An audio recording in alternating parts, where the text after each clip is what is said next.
All right, guys, this video is entitled Planning for Food Plots. As food plotters, we have to start somewhere with a management program. Whether we're beginner or even beginners, novice, mid-grade planters, advanced planters, it does not matter. You have to start somewhere, and those advanced planters had to start on the low end of the scale in most cases and work their way up.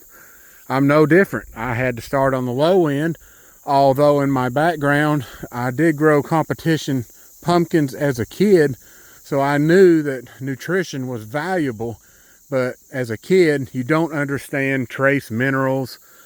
I didn't really dive deep into plant structures back then. As I've gotten older, I have studied that more and more, looking for ways to boost plants.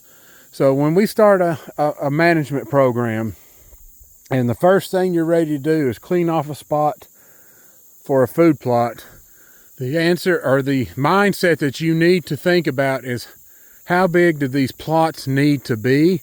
And if it's only one single plot, is the plot big enough to handle the goals I want?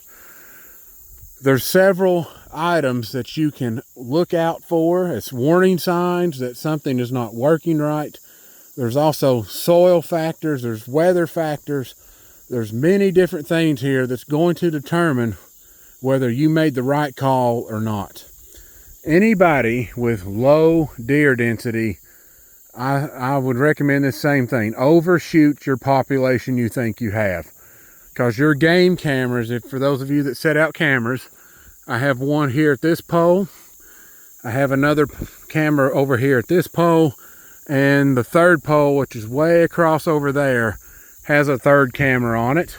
There's also a fourth camera at the far right end of the property. And there are, let's see, 4 more cameras up in the woods. Do I catch every deer that comes through here? Absolutely not. I can go up to the box blind where we hunt, sit there. I'll see deer that never showed up on camera, but yet there they were in my woods. And there's so many blind spots in this food plot, I can't catch every deer that shows up. That includes visiting deer. So they could literally come right up the bottom, unnoticed, come right through here, and literally walk right through the middle of my plot, angle up the hill, and not a single camera will catch them. And when you go check your cameras, you don't think you've got deer. That's why I always overshoot to my estimate on population to make sure that this food plot is serviceable for any deer that shows up. Now, here's another thing. For those of you that guess wrong and you undersize your food plots, there's some warning signs that you have undersized plots, and there may be an additional underlying cause in this too. So let's get into this. Your plots are too small. What do we look for when plots are too small?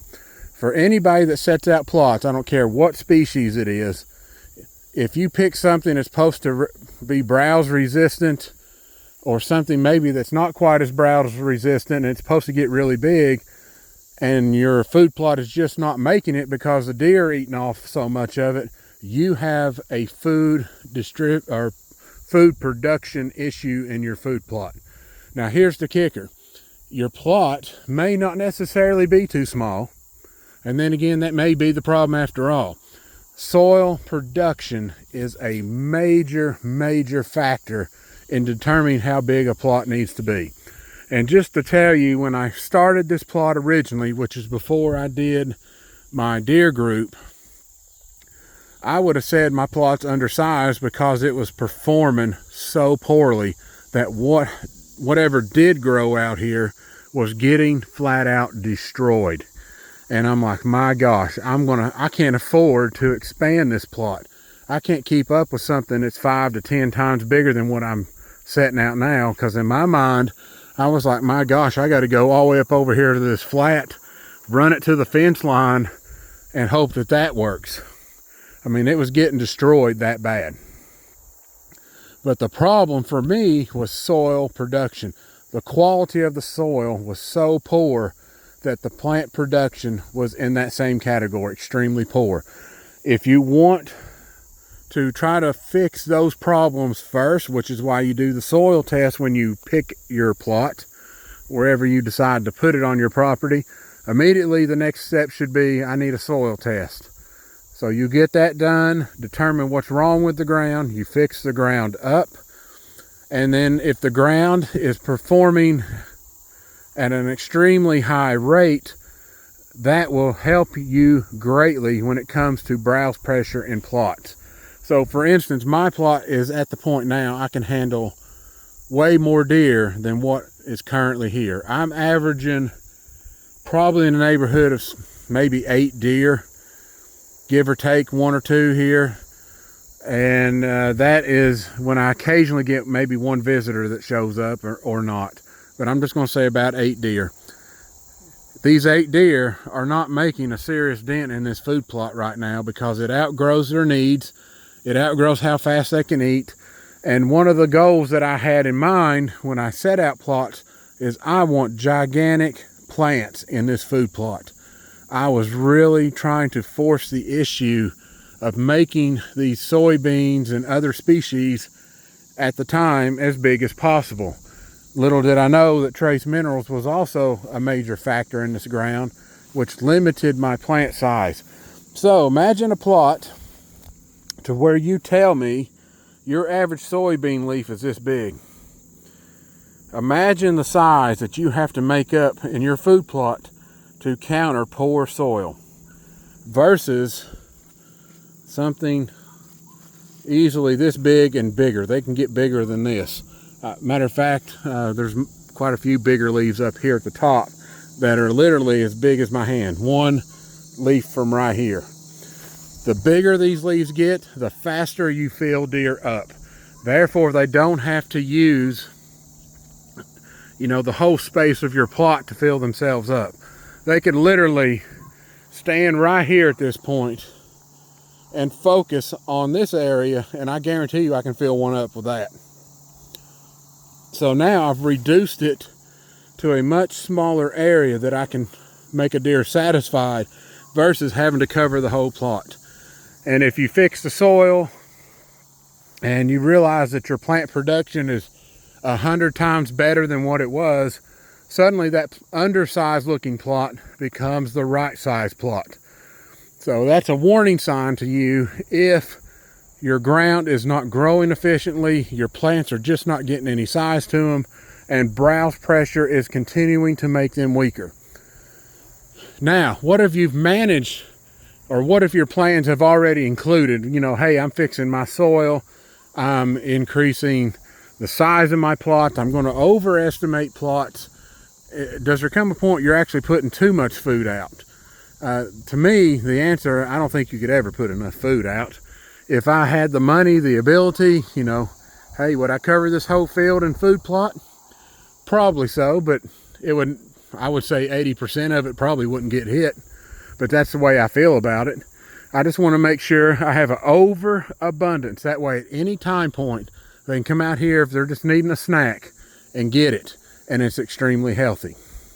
Now, here's the other side of things. After you've determined, what your plans are, you fix the ground up, oversize your plots, and they're still getting browsed down. If you cannot expand your plots anymore and you feel like you have done as much soil improvements as you can, there's a few factors you can look at next. The type of plants you're setting out. Are they meant to be browsed for deer? Are they large plants? Are they small plants? What kind of tonnage do the plants produce?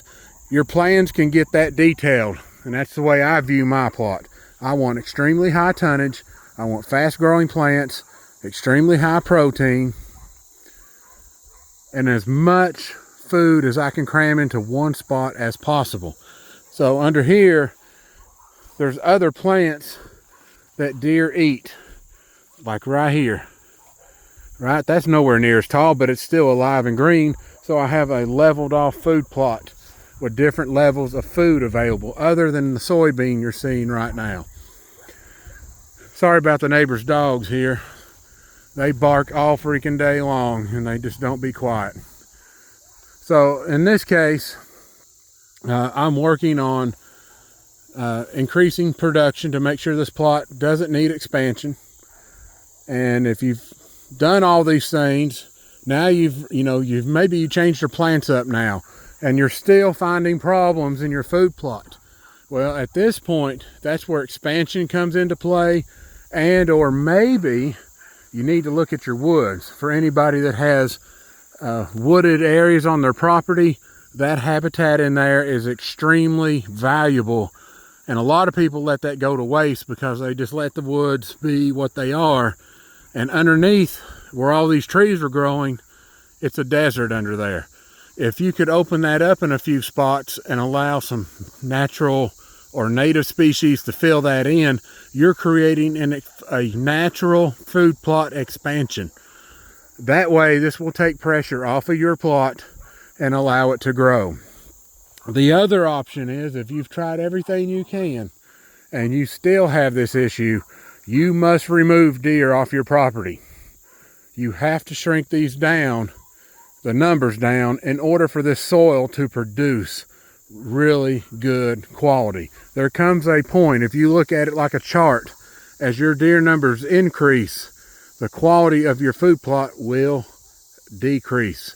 Once you cross that threshold of too many deer and not enough food, nutrients will suffer greatly. Food quality gets hammered down very severely. Plants will lose growing momentum. Deer will begin to get smaller once again.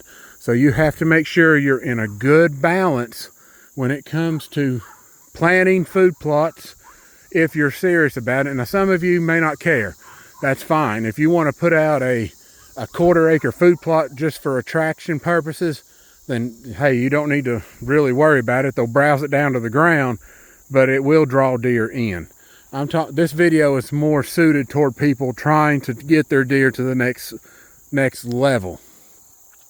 So always make sure that you have planned properly, and don't be afraid to overestimate, add additional plots, because once you start doing this, and this is what I've seen over the years, I started having visiting deer show up that were never here before.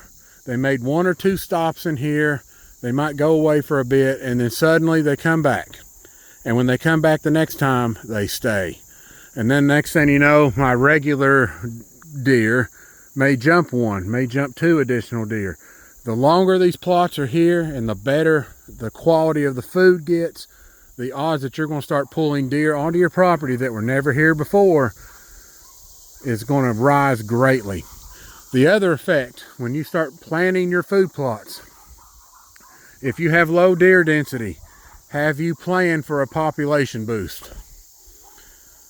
That's what your goal is. If you're putting out food plots to get better quality deer, you're going to have to feed them sizable plots in order to, make sure that you're feeding all the deer as much food as you can. Then the byproduct is population explosion. Will your plot handle the same amount of deer? I'm sorry, I did this backwards. Will your plot of this same size handle a deer increase of 60% or higher when it comes to visiting your plot? So if you start off with, say, 10 deer, no, I'll take it back, low deer density, let's go with 5 deer. Let's say your plot's at 5 deer, and 3 years down the road, you're at 15 deer. Would that same plot handle 15 deer? If you don't think it can, then I would recommend expanding the plots before you reach that critical stage where you've done crossed the threshold of too many deer. So there's all kinds of little nuances to making sure you have good soil production. Weather plays a valuable role. Rainy seasons, it's a storm right over there. Rainy seasons will drastically increase the size of your food plot, especially during June and July. If you can get those vital rains, your summer plots can explode more than normal. Also, you don't want drought. There's the opposite end of that. That greatly affects your plots. So maybe the size of your plot's adequate, but you haven't planned for drought. And suddenly what looks adequate is no longer adequate at all. So you have to make sure you find all your balances to make sure that you're providing enough food. like I say, you can use those cheap utilization cages. They can help you determine a lot. I don't really need them. I know what to look for now, and these plants have grown freely since I've had the plot going. For the most part, there's pockets of heavy browse from time to time, but when you're looking at plants that can, I mean, granted this ain't quite potential, but when they get to good potential like this, I'm good. Sure, would I like another foot or two on my soybean? Absolutely, but you're not going to get that every year. You have to have the perfect weather conditions, the perfect soil conditions, making sure you got enough nutrition pumping in them roots. And there's a lot of things that can get you that point, and there's a lot of things that take you away from that. So there you go, guys. A small video when it comes to planting plots. Make sure you overestimate your deer, overfeed your deer. Don't toe the line where you think, man, I barely made it this year. You need to get rid of that. Fix the soil production if you need to. Expand your plots if you need to.